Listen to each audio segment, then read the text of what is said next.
Hello everyone, welcome to a brand new series called Pro Perks, where I take a player, a pro if you will, and I ask them what perks they're currently using on some of their most played heroes to maybe help guide some of you with all these new abilities in the game, which ones are the best ones to get, where are they suitable in different situations.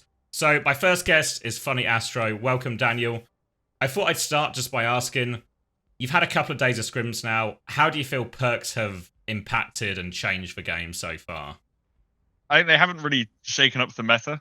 To be honest, I think the meta was already pretty good. You can play a lot of different heroes, especially with hero bans coming in before this as well. It's very dynamic. You can sort of pick whatever you want. Perks sort of de-incentivize swapping, which is quite nice because there was a lot of counter swapping, counter picking going on before. It definitely made it sort of changes the style of the game where you've got an early game, sort of slow gameplay, and then late game, once everyone's got their perks, it gets a little bit crazy. And I wanted to ask you as well, do you feel like for support maybe in particular, do you feel this has helped massively in terms of the heroes you play, and do you feel like your heroes are now stronger? I think it's really situational. Like on some maps, you've got the Lucio boot perk, you're playing Ilios well, and it feels amazing. I'm just doing everything in the world, but then other maps, it doesn't feel like a massive improvement. It's just kind of nice that it changes the game while you're playing it. Yeah, I think one thing that at least feels like the early impression is Blizzard have done actually a pretty good job of giving everyone something new, but not necessarily changing characters' identity or their play style. Yeah, so exactly. You get, nothing is nothing is a massive game changer that just breaks the game. Everything is just impactful enough where you feel something, but not too impactful that it's really frustrating to play against.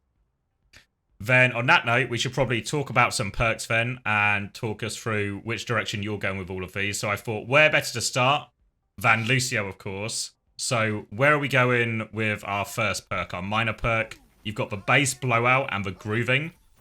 One is the extra boop, right? And one is the the automatic reload while you're wall riding.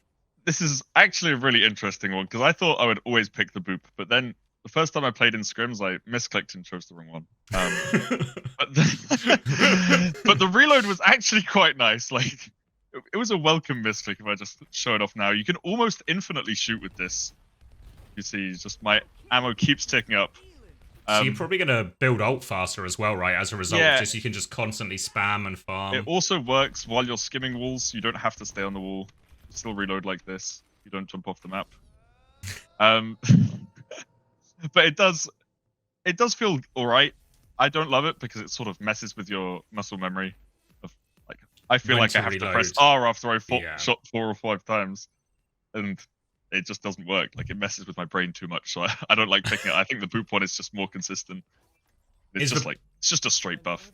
Is the boop one you would only want it on particular maps as well, or is it just? It's definitely better on some maps when you're playing Ilios well and stuff like that. It feels exceptional on those maps, and you can never go for the ammo one there. But I think in general it's just really good. Against tanks, especially in this meta, you've got Diva, Hazard, who both really want to fly in. The extra knockback is so nice, just to keep that peel going. Yeah, I've seen it a few times as well when it is on the good maps, like the Lijiang Garden or something, or Nepal Sanctum, and it's you actually just become the carry hero. Yeah, it's the bridge is mine. Nobody can cross this bridge now. It feels like Overwatch 1 Lucio is back. All those thresholds where people would slightly live on the edge of the map, it's just tipped it over the edge where it throws them off. So it's such a nice quality of life change. The ammo one, maybe some young 16-year-old kid with no muscle memory can come in and have infinite ammo and just farm beats. Maybe Violet is just going to be stood on the ground, hitting the walls farming the world's fastest beats, but I just don't really see it. Yeah, I feel like there's probably maybe because even when there's not the high value environmental kills, actually just being able to boop somebody to set up one of your really ultimates or disengage or boop someone in, it's still actually super powerful. Plus, you always have downtime when you're playing, you're not permanently peeking and shooting. So you already have the downtime built into your gameplay where you can reload. So it just doesn't feel that great. And then when we get to the major perk, then 2 options. There's I'm going to get the names right here. Noise Violation, which is where your amp gets a lot bigger, and Accelerando, which is you get attack speed buff basically when you're amping it up. So it's basically a damage versus healing decision here. It's very similar My sort of ethos on this one is very similar to the first one. The right one messes with your muscle memory so much. Like when you amp, look how fast you can punch. Look at this.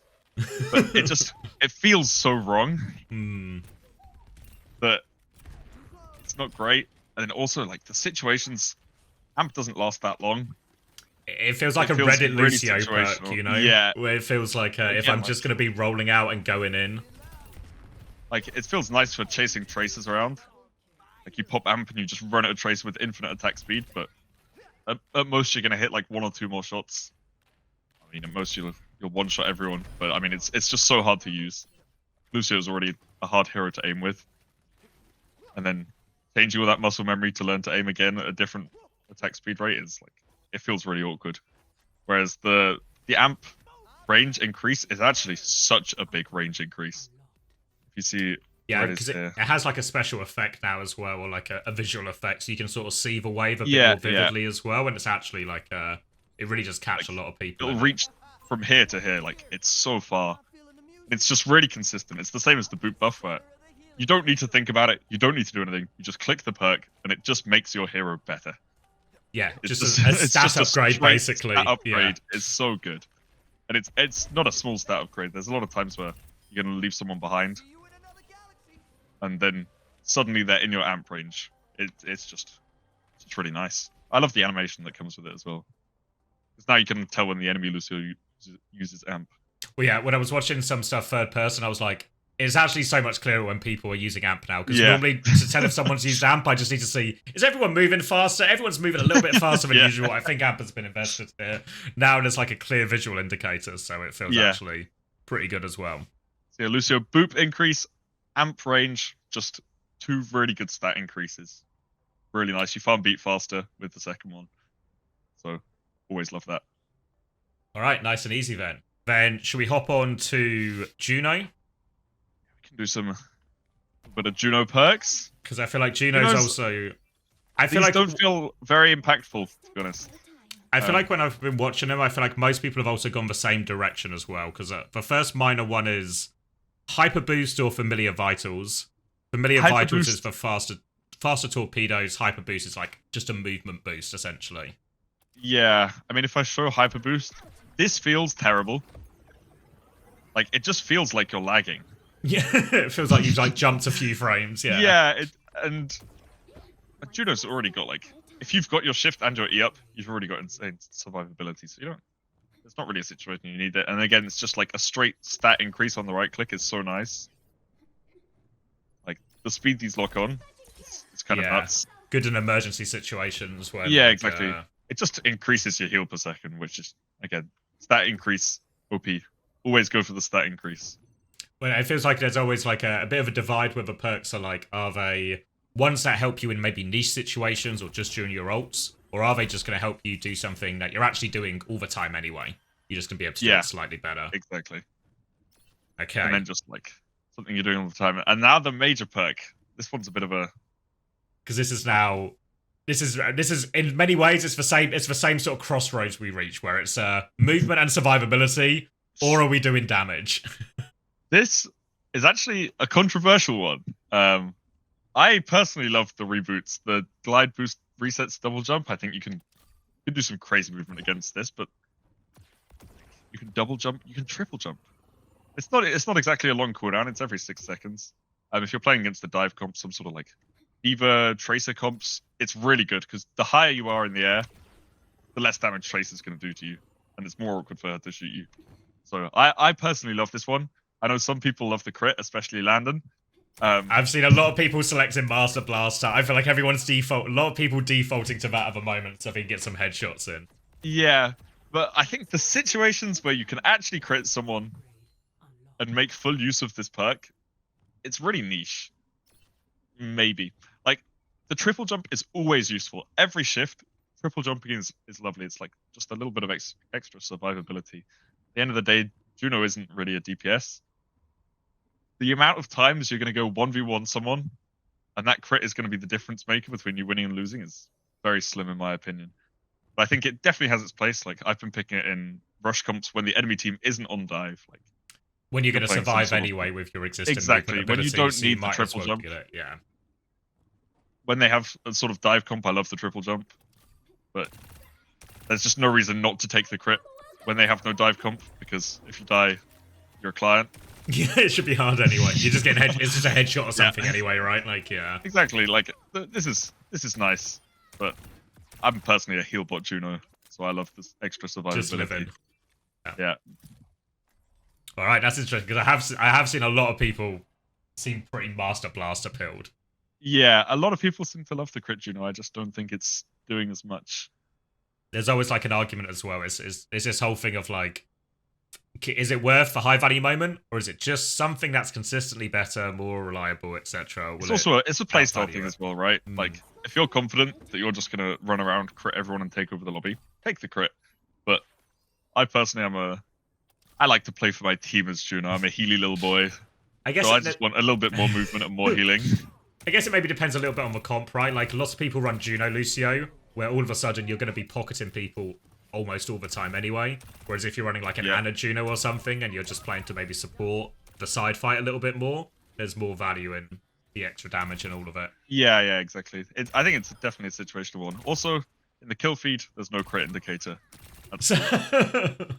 Oh, it works on Tracer. It just doesn't work on the bots. Okay. So people will get crit. We'll see who's missing and who's actually getting value out of their Master Blaster. Could see if someone's picked the wrong perk. Yeah. There's 100% going to be instances of this as well. For these first week, you're going to see people be like, why have they picked that perk over this perk? And the answer is, they clicked the wrong button. Yeah, I was going to say, the misclicks are really common, actually. Like, it's so easy to misclick a perk, especially when you're picking it mid-fight. All right. So Brig now, I think this is another one I've seen a lot of people just on the same page. For first minor perks, we've got the Shield Bash, restoring health when you connect it. And then we've just got, basically similar to a lot we've seen before, the Whip Shot, when you hit it, and whenever you trigger Inspire, you get 3 more seconds. I mean, the Shield Bash one, not much to say. It's trash. It's just not that useful, the Shield Bash. The Inspire lasting 3 seconds longer is massive. It's such a big stat buff. Like, these guys just get infinite healing. It's such a big difference. Farm ult faster, save more people. Just easy decision. I think especially when you look at a lot of comps you play Brig into, like into D.Va, into Winston, into dive comps, a lot of the time you want to try and save your whip where you can for a specific instance. So if you can trigger Inspire and it lasts a little bit longer and you don't feel the need to like try and get your Inspire going again as often, it can be like a nice little difference maker. Plus, like, Inspire follows people, you know? If you give your Tracer an Inspire proc with your shift, and she has, like, however long it is, it'll be like 8 seconds or something with this perk, then that Tracer now has 8 seconds of passive healing just blinking around the map. Like, people can take your Inspire and run away. It's just insane value. Yeah, I feel like this is what we're going to see probably almost exclusively people picking this minor perk when they play Brig. I think it's better than the major perk. Yeah. I mean, it's interesting, isn't it? Because some heroes don't feel like they really get online until you hit that level 3. But this one is like a very quick, big stat upgrade or impactful stat upgrade for Brig. Yeah. It's massive. Because when we get to the major perks, we've got Quick Fix, which is Repair Pact, heal an additional 35 to critical health allies. So like extra burst healing. And Whiplash is like, I guess, the damage option where now you can hit knockback and slam people into walls to deal extra damage. Yeah, annoyingly, this Whiplash one doesn't stun people. It just boops them back into the wall. There's no sort of hard CC.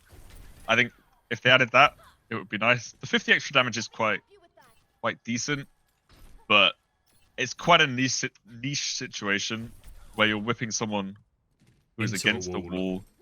Not like you're whipping someone who's jumping you or something, so the idea of them jumping you and you get to push them into a wall. Like, sometimes it's nice, you'll catch a Tracer by surprise by taking that perk, and then you'll just one-shot them. But they'll only fall for it once, you know? Or they'll press tab and just not fall for it. Yeah. Whereas the Repair Pack, an extra 35 healing, like, look at this guy's health. He's a happy little training bot. Like, that healing is nuts. I think it's, again, a no-brainer for Brig. I think especially, like, who are you packing in all of these comps? You're either packing your flankers, like Genji, Tracer, lower hero, or health pools, rather, or your Juno or something. Most of the time in situations where they are taking a side fight where they're really low, or getting dived by everyone and they're really low. Yep. So it's you're like playing Anna Brig and you're packing your Anna. She gets the critical health, and it's just like it's so nice. Like extra 35 healing is not to be sniffed at, and it doesn't. I'm pretty sure it doesn't detract from the overall healing. So it's just like a bonus. Yeah. Stats. Yeah, it's just basically it rewards you for packing high priority targets, which is what you want to do on Brig anyway. So because you want to ration your pack, so it's like an extra reward for playing well. And it's really fun, you know, especially in ranked. Tanks go critical quite quickly. Let's see if I can find a tank bot. Your tank will be half health and go critical, so you can just like min max and just farm ult faster. If they're critical, maybe you don't know the answer to this. I'm putting you on the spot here. If they're critical and you throw 2 packs, do they both get it? As long as they're still critical on the second when the pack, second one hits, you'll get 70 burst healing. Which again, like if you have a tank who's taking a lot of damage and he's critical, when you throw 2 packs, he'll stay critical. So it's just insane value. Obviously, you don't always love packing a tank, but just every pack will be more valuable. It's really hard to argue against this one unless you're really really into fighting people on Brig. You have to really change your playstyle to get full value out of the whip wall damage. Yeah. Move on to Mercy. On to Mercy then. So this is a tricky one. I don't know how much Mercy you're getting in scrims, but Mercy seems like one of the ones who's got like maybe some more difficult perks to figure out what's best. So we've got the Angelic Recovery, which is Mercy receives 15 health per second while basically the person she's healing is full health, or you've just got an increase in range to the Guardian's Angel. So if we test this one, I'm pretty sure you heal up even if they're full health and you damage boost as well, but just not useful, to be honest. I think as the minor perk, that one is not great. The 15 health per second is a really low number. It's like half a Zen Orb almost or something. Yeah, it's kind of pathetic. Where you already get healing per second if you heal someone who's low, right? I'd much prefer just doing this, like find a low teammate and then heal them. Pretty sure it's more than 15 heal per second. The Guardian range increase, this one, is actually really nice quality of life. Like it goes really far now. Especially the sort of comps where you'd be playing with a Pharah, especially if some of these Pharahs are full skybox, even using the extra fuel perk themselves or something, so they can be really far away. Your ability to go between your Anna and your Pharah or something can really be fun. Yeah, and there were really annoying situations before where someone's like just out of your range and it's really frustrating. But now, like, this is just lovely. I think, again, something that's going to be used consistently, you can now play further away from your teammates. So if you're against a dive comp, it's kind of annoying. It doesn't increase your beam much longer. But like you say, when you're playing with Pharah and Echo, which is most of the time you're playing Mercy, it's just going to be a good quality of life change. All right, then the second ones, we've got, again, a sort of choice of damage and healing. We've got the chain boost, which basically means your damage boost now connects to multiple targets, up to 2 people. Or we've got flash heal, which is where you restore 150 health, so Mercy gets a burst healing, essentially. But it incurs a 15-second cooldown on your res, basically, because you're sacrificing your res for your burst healing. Yeah. I think this one would be a lot nicer if it didn't put your res on cooldown. Yeah. If this was just the 15-second burst heal ability, it would be quite a bit better. But, I mean, it's not even working right now. Pressing in, it's... Oh, no, you have to press R, okay. It seems like it's got a delay. Yeah, it's just really underwhelming. 150 for a major perk isn't that much health either, in compared to, like... Let me test my Valk and then do it. It still only goes on one target, so yeah. Trash. Oh yeah, if you could have Valked and then everybody gets 150 burst healing heal a lot of people, I think it could have been decent at least, but it just feels really underwhelming. Problem is the other perk also feels really underwhelming. I think it'll be better in ranked than in scrims. The chain boost. It's a little bit awkward if you're going to spend all your time pocketing a Pharah up in the sky. Yeah, exactly. Who's getting that other chain? A lot of the time, you'll want to pocket a hit scanner on an angle or pocket a flying hero, and they're just not going to be near people. Like, you see the chain doesn't go this far. Yeah. Which is, it's not a massive distance. Usually you're not going to have people 5 stacks when you're playing a Mercy comp. It's going to be decent in ranked. I think I'd definitely go for this perk. If you just want to play Mercy no matter like whatever comp you're playing, it means Mercy can maybe be a little bit more useful in some of the comps that aren't necessarily the ones you see in like in matches as much. It'll be a slight buff. And it won't take like any sort of decision making to get used to compared to the other one, where this one you just damage boost someone and someone else gets it. It's quite nice. It's not terrible. It's not great for a major perk. It's not. I think all the other supports have ended up with better perks than Mercy. Well, you compare this to like underwhelming. What probably is the headline one where Anna gets to nano herself and a target or something. Yeah. You compare that to in exchange Mercy gets double jump. Yeah. And then Mercy gets like a slight 150 damage boost. healing. Yeah, like it doesn't feel. Yeah, it feels really underwhelming. Yeah, especially because it replaces her resurrect as well. Like half the time, you might almost be better letting your tank die or something, and then just resurrect them. Exactly. So yeah, a bit underwhelming for Mercy. I'd go with the damage boost perk, so that you can maybe damage boost a tank plus someone else, but not really a game changer, I think. I wish they'd have done some sort of pistol perk for Mercy.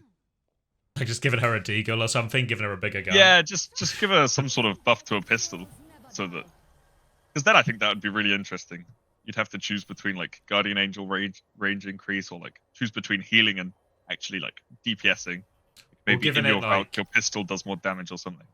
Or even if it was like let the Guardian Angel like target enemies or something as well, so you can really change. That would be cool. Because they did that with Echo, right, where you can copy your own heroes. But if suddenly Mercy could like target enemy heroes as well, so she's got that would be so cool. Because then in crazy movement, shift right now, and then pistol towards them. Your ability to do damage and like engage on a dive or something, you could sort of add a new dimension to how you can play Mercy in some situations. That's an incredible. I'll put this in my cover letter to them. Yeah.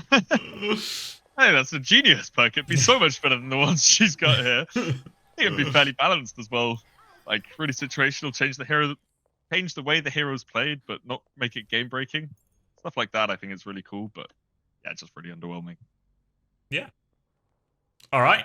Beautiful. Thank you very much, Astro. I appreciate you talking us through all of your perk decisions so far. I'm sure we're going to see a lot of it over the weekend as well, as all the teams deal with this for the first time and try and figure out the best builds on everything. So appreciate your insight. Thank you again. And obviously best of luck at the weekend. Yeah, thanks for having me.